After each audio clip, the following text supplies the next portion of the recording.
My name is Nicole King, and it is such a privilege to welcome to you a very special edition of Marbella Now.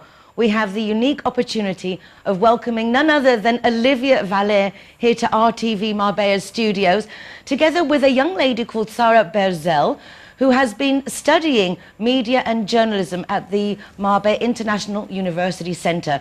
She has presented an amazing documentary about Olivia Valere as her final project for her bachelor's degree. So it's going to be very exciting to meet Sarah, Olivia, and Cristina Gonzalez Garcia, who is Sarah's teacher. So welcome everyone to TV Marbella and this very special Marbella Now, very exciting.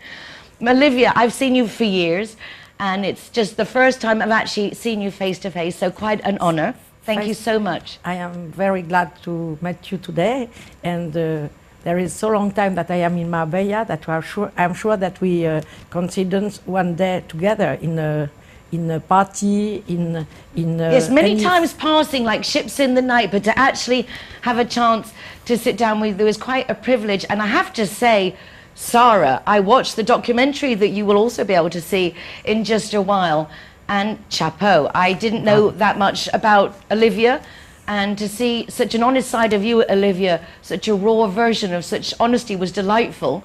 But first, let's start with you, Cristina. Welcome. Thank you. Nice to How much fun is it to work with youngsters to teach media, journalism? I mean, it's just like party non-stop. Is it really studying? Yes, it is. It's actually real world. So basically, Sarah, she was one of my students last year in her third year. We did a media production together at Marbella International University Centre, and she wanted to do a video for her capstone project. So my background, I'm a producer in television in Madrid for many years. I was working in many national televisions, and so it was a great opportunity for her to be able to produce a documentary, and she decided to do it on Olivia Valere herself, and so it was just the teachers helping her with the whole process. So wow, absolutely lovely. And to have that ability to study something like that and get, because as we were just talking about here now in the TV studio, there's so many different facets to making a production. Just to a little bit back to you, Cristina, personally. What was it like working in Madrid, in production companies? What kind of programs were you working on? Well, I started originally here in Coín. They were doing a Canal Sur production for 5 years. Are you from here, or are you a local? Yes, I'm local, I'm Spanish. So your accent's so perfectly English, but Spanish here from Marbella, from Malaga? From Malaga, but I moved over here when I was about 4 years old. So, and I went to an English school here from the many that we have nowadays. So it was really nice when I went to Madrid, because opportunities here for television are very limited, and you know that in Andalusia. So I decided to move to Madrid, and from then on I've been doing one series after the other in production. And last thing I did was La Noria. It was a TV Saturday Night Live show there, and then it was over, and I decided I wanted to really come back to Marbella. And then I realized that because all these years have gone by, I realized there was a university here, and I thought it would be a great idea to share all the knowledge with the students and try and make something out of it. So it was quite a surprise to find we had a university here. It's amazing how things tend to work themselves out when they have to, don't they? I mean, everything just falls into place when the time is right. So you've now come back home. That time of growing up and going to an international school here, going then to Madrid, even though you're Spanish, that must have been quite a culture shock for you, being so used to having such a diverse of nationalities. Like right now, I'm English, you're Spanish, Sarah is from Holland, and Olivia's obviously French. So this diversity we have, and then going to Madrid, it's very Spanish. Was that strange for you, even though you're Spanish? Yes, but because I studied in Malaga University, I literally went from international school to Spanish Malaga University. That took me 4 years, and it was hard to change from English into Spanish. Even though I'm Spanish, it was quite a shock at the beginning. But it's nice mixing the cultures, so you have the best of each world. I think right now we've got like 65 nationalities in the university, so it's really interesting to see people from all over the world interchanging ideas, and it's quite good. Especially as you do such great subjects at the university. I mean, they're really fun subjects. Sarah, welcome. Thank you. You are Dutch, and yes, you've been here for just 4 years, you were telling me before we came on the programme. Yes. So what brought you to Marbella? My mom has lived here for quite a while, and she always wanted to put me in school here, but there was no university that fit my age because everything stopped at 18. So when this new university opened, she immediately called me. She said, "This is the best opportunity. You have to come here, and we're One gonna go happy check mummy, it out." I'm sure. Yes, she was very happy. Yes. Well, I know that myself, looking years ago to bring my children living in Madrid down here, and at that time, there really just wasn't that option, particularly changing them from the Spanish system then into the international system we have here. What has it been like from you coming from Holland into Marbella? It's a very small community once you live here. Yes, definitely. How did you feel welcomed? How has your life been? I always say that it's like a small village, especially during off season. Marbella is like a little community village, and I think MUIC represents that because it's also like a little community, especially because there are people from all over the world, and you just get to meet all kinds of people, different cultures, different nationalities. So it's very a close community. Are you a nightlife girl? Yes, definitely. And is that why Olivia was on your mind for thinking, okay, this is what I'm going to do? How did it come about for you to think, okay, I'm going to go for this lady? Well, that was because I wanted to do documentary, because 4 years at MUIC I've done mostly audiovisual, and I didn't want to do a paper or an essay for my final project because I felt I should do something that I've actually learned, like media production. So after discussing it with Cristina, a documentary was the best fit, and I wanted to do it about a very interesting person, an interesting character. And here in Marbella, you don't have that many, because it's not a big city, like it's a small village. And after really small deliberation time, we came to Olivia Valere, and we put everything in our power to make it happen. Who did the initial contact with Olivia? Was it yourself, Sarah? No, that was via my mentor, Cristina, yeah. See, that's some of the hardest bits, Yes. just actually getting hold of that person. Yes, yeah. Olivia, when you got the call, you are a very famous person, you're a very public person. The documentary we're going to get a chance to see is really very up close and personal. Yes. What was it like having this little shadow with you during the time of the recording? You know, the problem that I am very, very open and very sincere. Yes, you're very honest. Yes, and I am very honest. So I think that when you talk with your heart, it's not difficult. And any country, any language, if you speak with your eyes and your heart, you can explain everything. And in my case, a lot of people see one part of my personality. But I think that what is marvelous with her, that she understands very well everything, and she feels my character, and she knows how to catch my things. And I think that she's a real, very, very good pupil. I will give her all the better prizes that she deserves, because really the teacher is good, but I think that perhaps the pupil can, like in my case with my kids, sometimes the pupil are better than the teacher. They depend the teacher because they know how we feel and how we are. She is marvelous. Yes, it's I am definitely in love. an excellence of a team project, without a doubt, and particularly the support. You are so busy, Olivia, even to get here to be with us today. You put the will is there. You very much feel the community spirit. Did you feel this, Sarah? You've been here 4 years. Olivia's been here, let's say, a few more.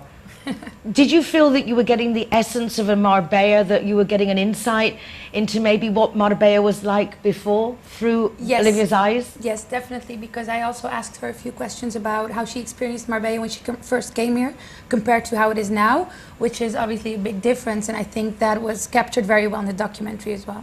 Everything is captured very well. In fact, when they said, we'll do a special introduction, like, but Sarah's asked everything, and it's beautifully answered. It is so very, very complete.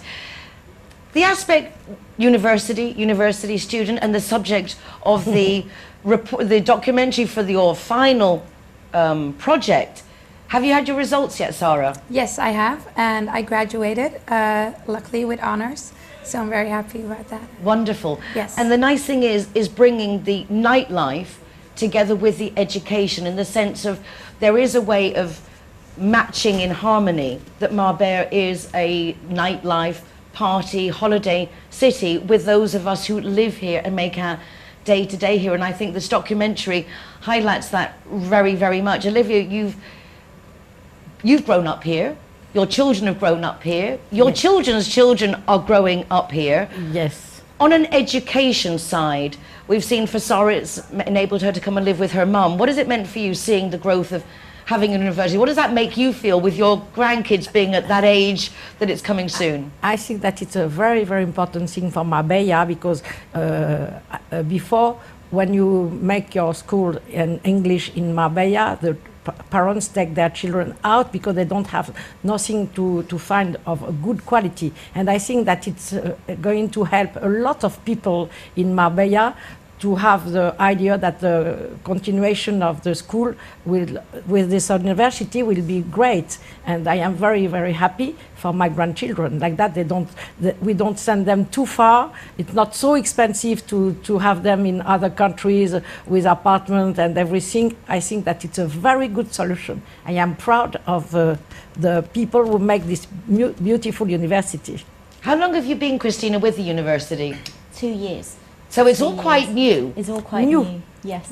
It's just been 4 years, but now we've got quite a small ratio of students and teachers, which makes it very easy to get a nice student and just one of the things take I like them the through the whole most. process, which is actually what students and education should be nowadays. So Yes. I think that it's very important that we explain that a lot of the teachers are in the real life and not only teaching. No. So I think that it's important to the people to understand. that. I think that the lectures, they're not only academic and PhD teachers that we've got, we also got so many teachers who are actually professionals, active professionals in their own sectors. So it's a way of bringing the real world profession into the classrooms. And it's a different way of teaching. That's why Sarah was able to deliver such a documentary. Because she Coming in here today to RTV Marbella, Sarah, what's it like? You were sitting here like, where are the cameramen? Is it automatic? Well, there's still obviously a lot to learn. You're learning one facet, definitely. but what is your next step? Where do you want to go next? I'm going to continue my studies in Amsterdam. I'm going to do my master, also in media related. So yeah, that's what I will be doing. Today's I world, really want to stay in the media world because it's something I really like. Today's world is very much media orientated, even, and it's very much a selfie world and very much self-promoting. Yes. You've chosen, with that gorgeous face and that fabulous head of hair, you've chosen to be behind the camera. Is there any chance that you may be also venturing in front of the camera? No, when I was little, I always wanted to be in front of the camera, but now I definitely, my place is behind the camera. I think that's where I fit best and what I like the most. So. I think Olivia's going to disagree with you there. You see a bright future for this one. But to be in front, we have to have people behind. Yes. So it's interesting. Me, it's since I am a little girl, I was dreaming to be actress all my life. And I make some studies, theater.